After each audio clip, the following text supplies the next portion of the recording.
মমতা বন্দ্যোপাধ্যায় আজ ভারতবর্ষের প্রধানমন্ত্রী ভারতবর্ষের নতুন এক যুদ্ধের কথা বলেছেন।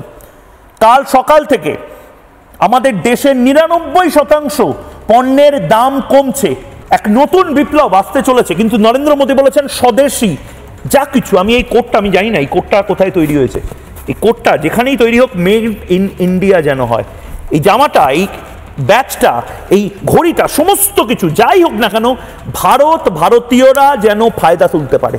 প্রধানমন্ত্রী এইটুকু বলেছেন। এই লড়াইটা লড়বেন কি আপনারাও? এই যুদ্ধে শামিল হবেন মমতা বন্দ্যোপাধ্যায়? देश की स्वतंत्रता को जैसे स्वदेशी के मंत्र से ताकत मिली, वैसे ही देश की समृद्धि को भी स्वदेशी के मंत्र से ही शक्ति मिलेगी। जाने अनजाने हमारी रोजमर्रा की जिंदगी में बहुत सी विदेशी चीजें जुड़ गई है, हमें पता तक नहीं है। इनसे भी मुक्ति पानी होगी। हम वो सामान खरीदें जो मेड इन इंडिया हो। हर घर को स्वदेशी का प्रतीक बनाना है, हर दुकान को स्वदेशी से सजाना है। गर्व से कहो ये स्वदेशी है, गर्व से कहो मैं स्वदेशी खरीदता हूं। ये हर भारतीय का मिजाज बनना चाहिए।